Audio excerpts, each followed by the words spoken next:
jasiasa tie jasiasa man gi japiny to nitie jasiasa be marito moke man gi japiny wach moke oko badhega wach moko japiny motimre nade emobadhe to maonge gi japiny moke obadhe to ka moke obadhe obiro bedo ni kizungu dendo ni flower girl en koro pama kata weche richo en koro timre nade pama gin jokwaya gin gitimre nade gidhi ng'ato ka ng'ato koro nyalo tiyo gi wiye kidogo mondo winj gima timre nade gima wache wi Junet Mohammed lakini again okonego bedi nikech jatend piny bende awinjo kowuoyo adieri jatend piny to okonego bedi ni nyiso japiny niya gini orie piny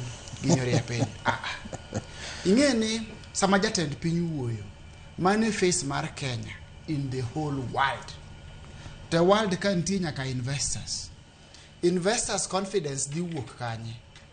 ka president ema ywak tiende niya jingo mar joket mwandu dhi wuok kama chalo nade bed ni en oko odwa biro Kenya bed ni en e Kenya ka pod endelea gi gohande ere kama jingo dwa wuoke koro miyo jatend piny to kata weche richo okobro wacho ni gini otimre nade ni rach to kaka bende Brian owacho ni ing'e ni a move from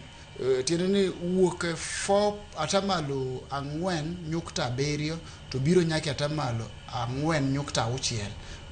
the difference gino ok duong' ahinya pogruok ok duong' ahinya to mano nyiso adieri gima ok wawinjore gi jatend piny to pod ayiene ni mondo wachi en ni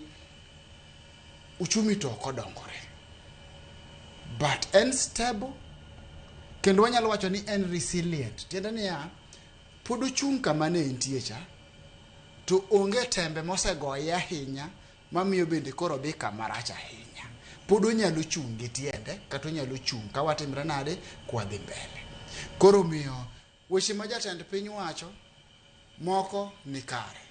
to moko ok ni kare to kata ka ok gin kare to luwore ni Kenya idwa ne nang'o e platform mar the world kata e piny mangima idwa ne Kenya nang'o kwa wacho ni Kenya otimre nade odhi piny en ni kanyo gima onge en mna growing kizungu mar is growing cha mano to onge stable yes resilient yes to kar growing nodongo cha mano to onge but jatend piny to wayie ne mondo timre nade mondo wache to jod bura miwinjo wuoyo gi nyaka gi par kama koro warieyo ni ka gibedo flower girls kaka winjo gino to japiny pod ni kende winjo japiny pod ni kende to ka wacho wach mogik en niya an anyalo mana kwayo sirikal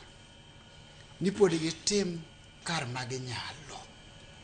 mondo bed ni gimoro ni ofuk japiny onego bed ni japiny kowuok gi pesa neno kata bed ni gino ni ofuke kik obed gima worthless kata maonge kore gatache kodhi kode chiro onego bed ni onyalo dhi yudo gine ka kopango ok ni kodhi tise ni pesa no tin ok nyal kawo gigo sani bei no timre nade no medore nyaka gi take charge of inflation iwinjo to sirikal bende gima nyaka gitim nyaka gine ni yudhegi vijana mawuok e skul gichawa awang'iyo ni ibro ni most of the Kenyan universities gin gi graduation a deeper year to kidhi in each and every university ibro ni graduates gin adi karibu 2,000 katin to jogi te graduate to gibiro ne gidwa timo ang'o gimanyo employment koro sirikal onego bed ni keto mahino e yore mag dongruok manyalo miyo tije olosre ma nyithindo gi nyalo donje to gima bro loso gino kamine no warieyo ni emomiyo pod awacho ni flower girls kaka Junet giwe timno nikech ka gitugo mbele ka gibro medo suru to ka gimede tineno ka jatend piny to temo lombo jogi ni uchumi dhi maber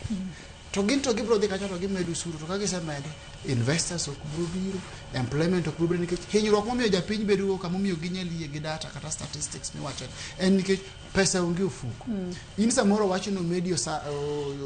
ni inflation odok piny koro gik moko beyo imi every statistics every data but employment kacha pesa to ile tax ka kin gichiwo gokinyi bende dhi malo to at the same time kata ko isi ni inflation kata ni interest rate odok piny, koro inyalo dhi kawo mwandu, inyalo dhi